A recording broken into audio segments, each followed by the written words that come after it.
Last night, something changed. I remember the door clearly. The weight of it. The sound it made when it closed. I remember locking it. I remember checking it twice. Because out here, in the mountains, you don't take chances. But this morning, there was no door, no frame, no handle, no space where it should have been. Just a wall. Seamless, unbroken, like it had never existed. I thought maybe I was still half asleep. So I walked the hallway again, counted the steps, measured the distance. Same house, same layout, but the exit was gone. And that's when the question started. A simple one, the kind that shouldn't matter, unless it does. If the door is gone, then how did we get in?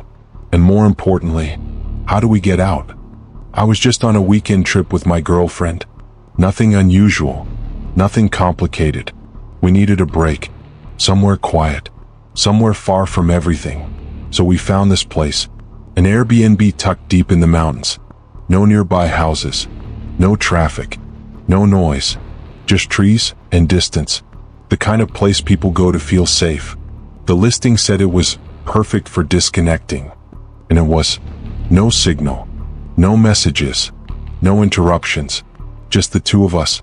And for a while, it really did feel like peace. We unpacked, made dinner, laughed about how quiet it was. Even the silence felt comforting, like the world had paused just for us. Nothing felt wrong. No strange sounds, no strange feelings. Everything was exactly how it should be. At first, there was just one thing, something small, something I didn't think about until later. The front door felt heavier than it should have, like it didn't want to open. I remember that now. I just didn't think it mattered. That's when I heard it, a soft click, not loud, not sudden, just precise, like something had been closed carefully, deliberately. I stayed still for a moment, listening, waiting for it to happen again. But it didn't. The house went completely quiet. No wind, no movement, just that kind of silence that feels too complete. I thought maybe it came from the kitchen, or the hallway, or maybe one of the windows shifting in the cold. So I told myself it was nothing, just the house settling, just would I adjusting. That's what houses do. That's what I told myself. But then something didn't make sense. The sound. It didn't echo. It didn't carry. It felt close. Too close. Like it came from inside the walls, or just behind me. I turned slowly, checked every corner. Nothing moved. Nothing changed. Everything looked exactly the same. And that's what made it worse. Because something should have been different. Something should have explained it.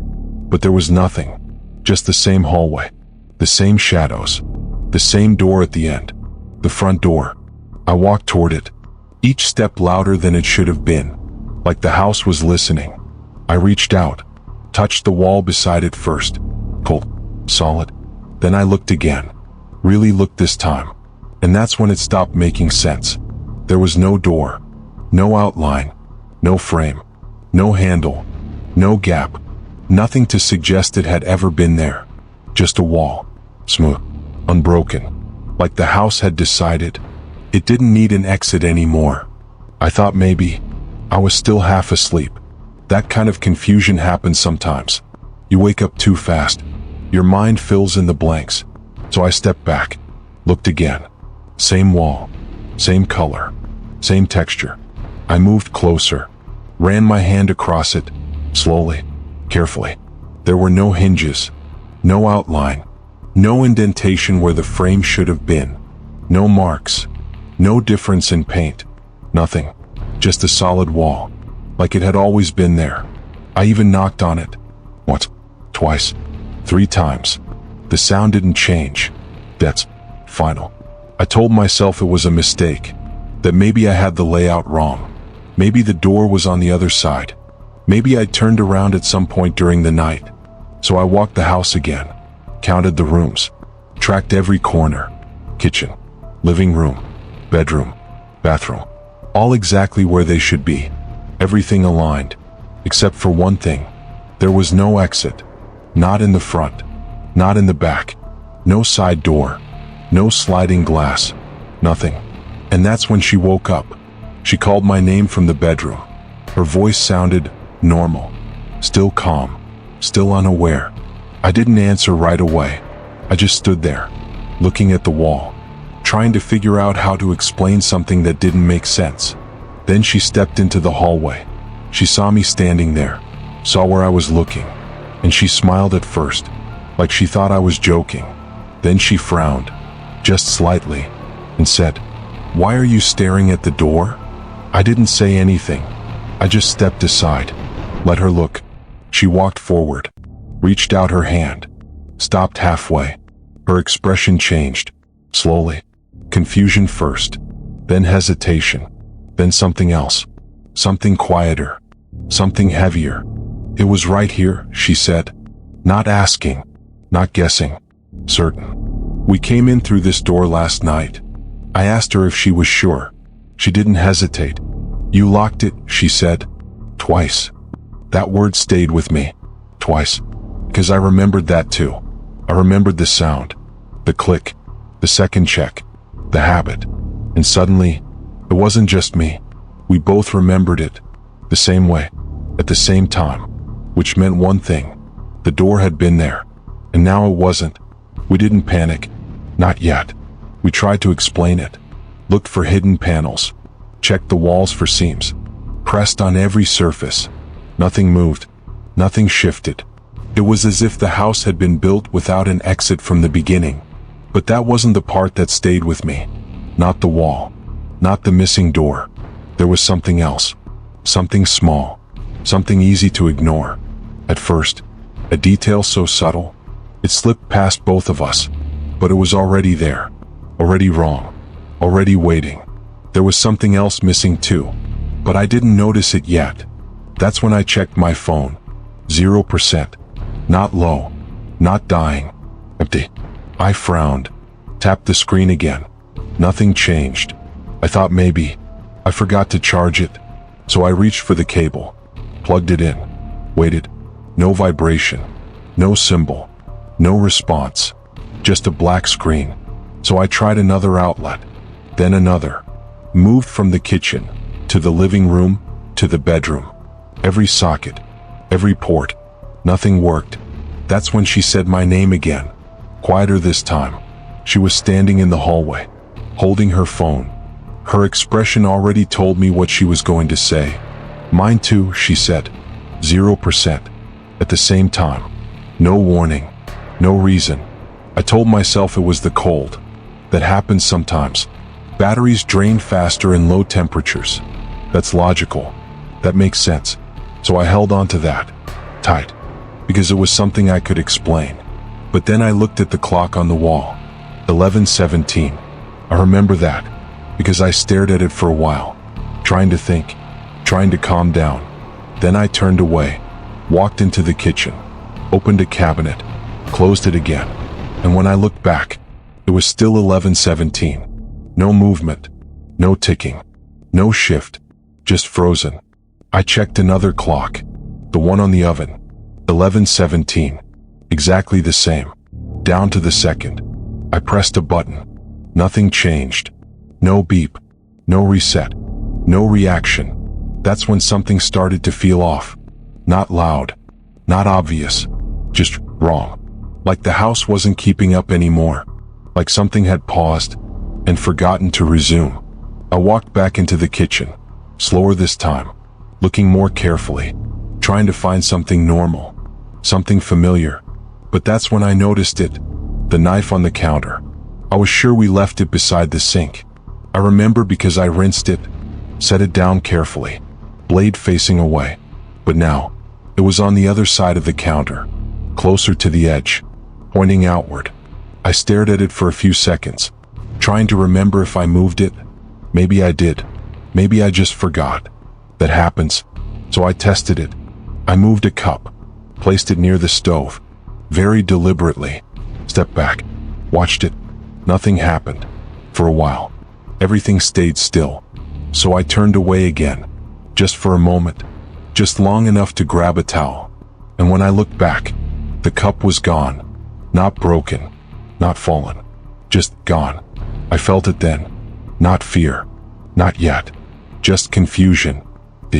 Heavy. The kind that makes your thoughts slow down. Like your brain is trying to catch up to something it can't understand. She stepped closer to me. Didn't say anything this time. We both just looked around. At the same room. The same space. That no longer felt the same. And then, it stopped. Everything. All of it. No movement. No shifting. No sound. Complete silence. Not even the wind outside. Not even the faint hum of electricity. Nothing. Just stillness. The kind that feels intentional. We didn't say anything after that.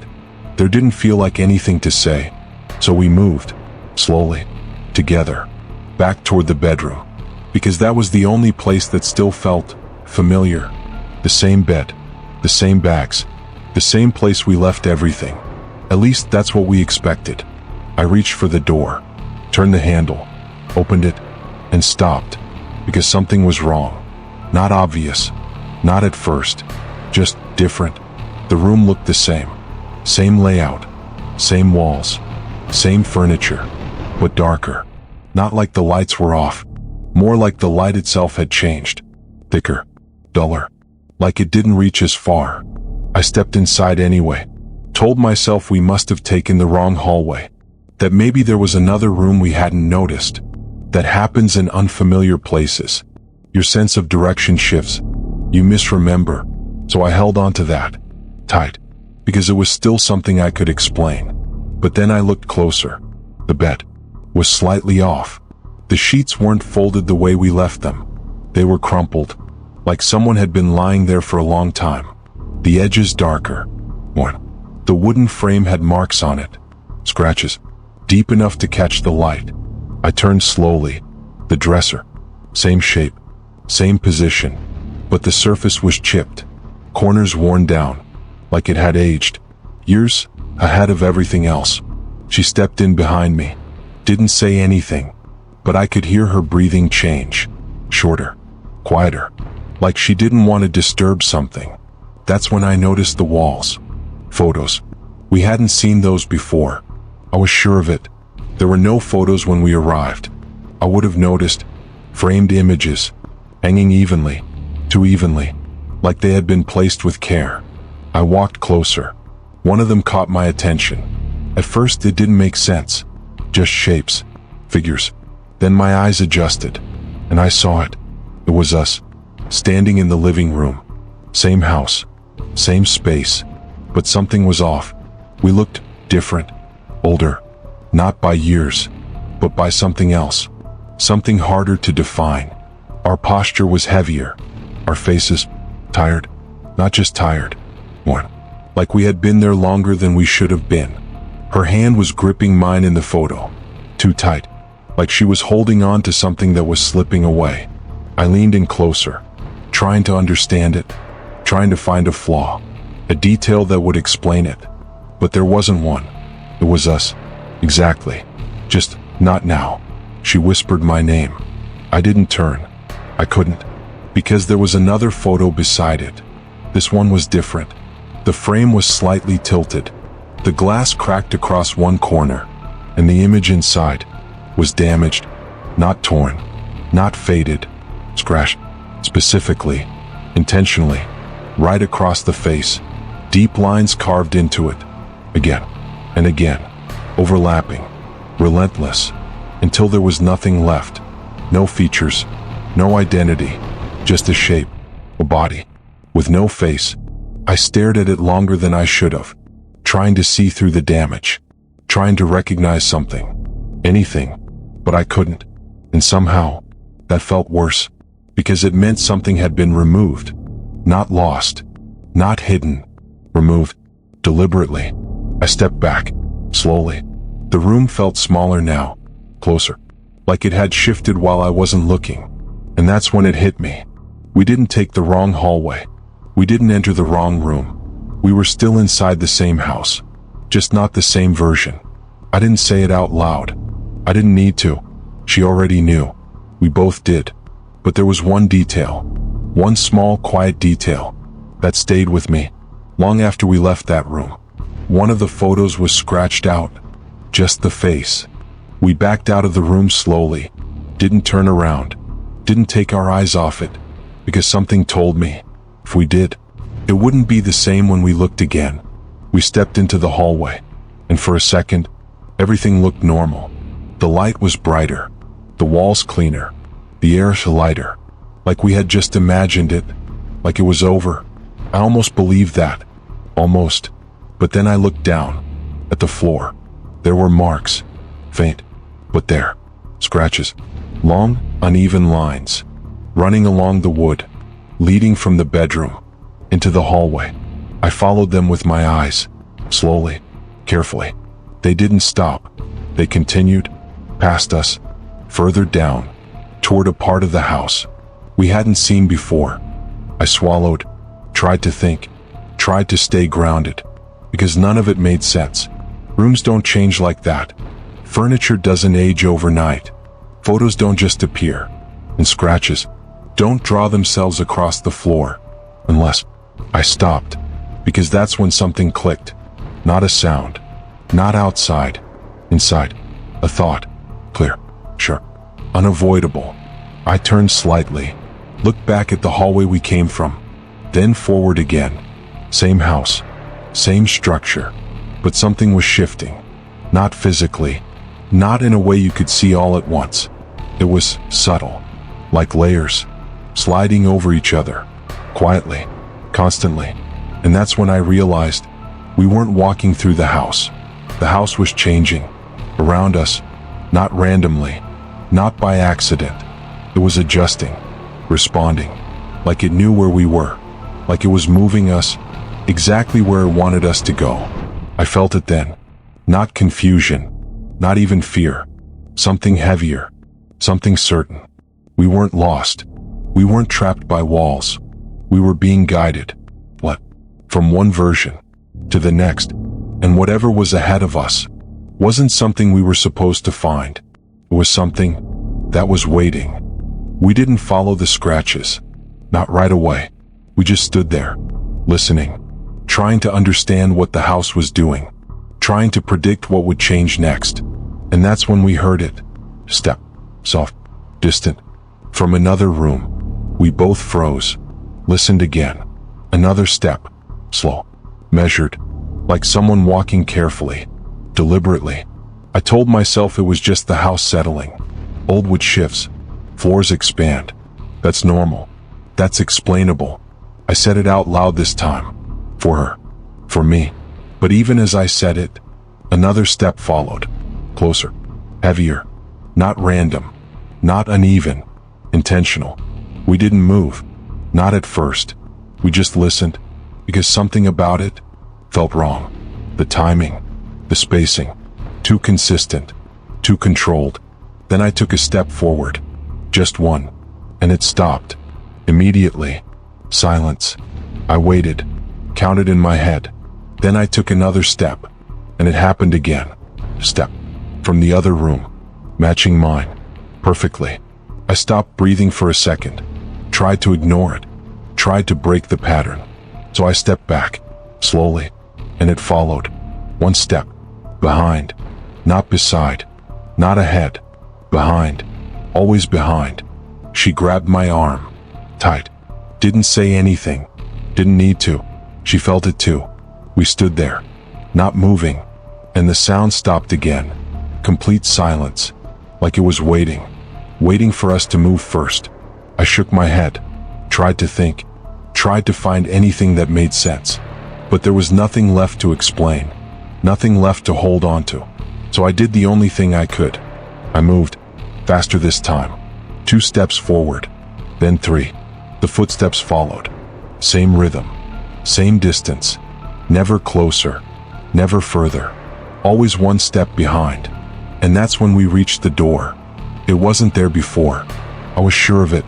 But now it was half open. Dark inside. No light. No sound. Just space. Waiting. I didn't want to open it. But something told me it was already open for a reason. So I pushed it.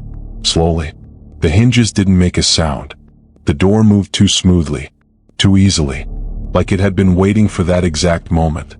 We stepped inside, together, and that's when we saw them, standing across the room, in the dim light, perfectly still, facing us. It took a second to understand what I was looking at, because my brain didn't want to accept it, didn't want to connect the shapes, the faces, the posture. But then it clicked. It was us. Exactly. Same clothes, same expressions, same position. But something was off. They looked calmer. Too calm. Their eyes fixed on us, unblinking, unmoving, watching. I felt her grip tighten on my arm. I could hear her breathing change again. Short, sharp, uneven. I wanted to say something, to call out, to test it, but I couldn't, because something in me already knew what would happen if I made a sound, if I moved too suddenly, if I broke whatever this was.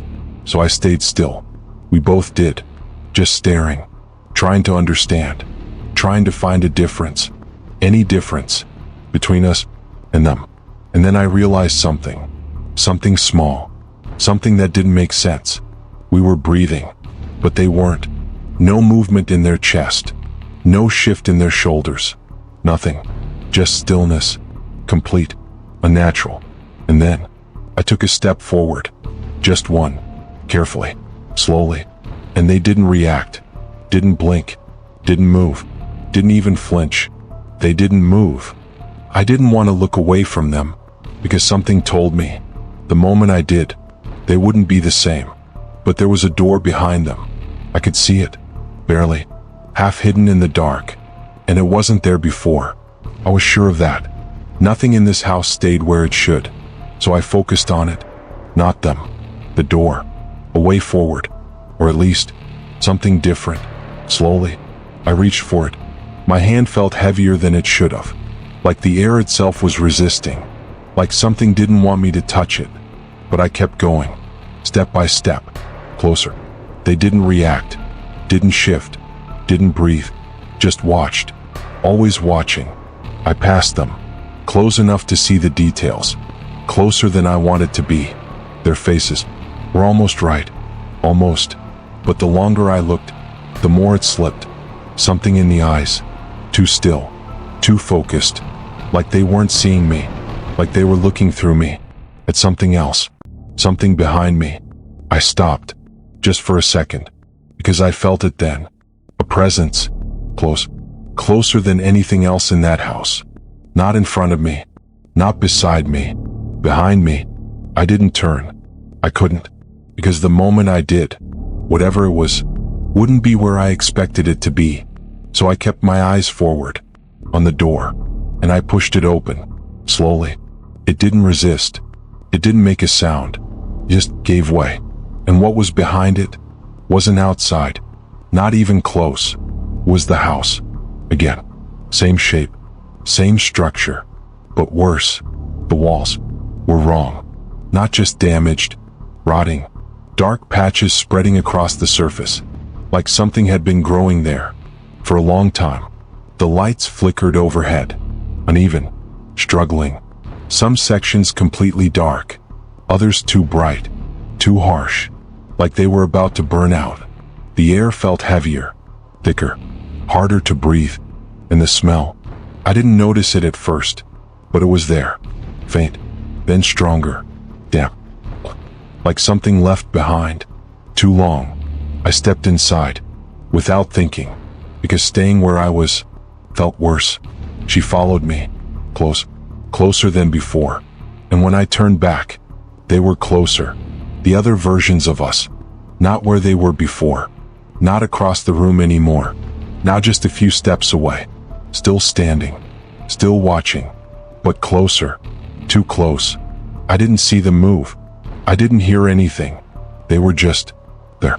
And then, they smiled, not wide, not exaggerated, just enough, a small shift, a subtle change, but it was wrong, because it didn't match their eyes, it didn't match anything, and they weren't smiling at me, they weren't even looking at me, their eyes locked onto something else, something behind me, and that's when I understood, whatever was in this house, whatever was moving it, changing it, guiding us. It wasn't those versions of us. They weren't in control. They weren't the threat. They were reacting, just like we were, just like I was, to something else. Something neither of us had seen yet. Something that was already standing right behind me. I didn't turn around. Not immediately, because I already knew whatever was behind me wasn't something I could understand just by looking at it. So instead, I focused on something else, something I had already seen, something that didn't make sense the first time. The photo. I stepped back into the hallway, slowly, carefully. The air felt different now, heavier, like it had been waiting for me to notice. The wall was still there, the frame still hanging, but they weren't exactly the same. The angles had shifted, slightly, almost unnoticeable, unless you were looking for it. And I moved closer, found the one I remembered, the cracked glass, the damaged image, the one with the face scratched out. I stared at it again, longer this time, trying to see what I missed, trying to understand why it felt familiar. And then, the light flickered, just once, but it was enough, because for a split second, the scratches didn't line up the same way. They shifted, just slightly, and beneath them, I saw it, not clearly, not fully, but enough. The shape, the outline, the structure of the face underneath. I leaned closer, closer than I should have, ignoring everything else, ignoring the hallway, ignoring the feeling behind me, because suddenly, nothing else mattered. I needed to see it, to confirm it, to prove I was wrong. But I wasn't. The scratches weren't random. They weren't covering just any face. They were covering mine. Every line, every mark, placed exactly where my features would be, as if something had tried, again and again, to erase me, from the image, from the house, from whatever this place remembered. I stepped back, slowly, my chest tightening, my thoughts catching up all at once, because that meant something I didn't want to accept, something I couldn't ignore anymore. I wasn't just in the house. I was already part of it. And then I thought about the hallway, the version of me standing there, the one that didn't move, didn't breathe, didn't react. I turned, just slightly, enough to see him again, still there, still watching, exactly where I left him, unchanged, unmoving. And that's when it became clear. He wasn't stuck.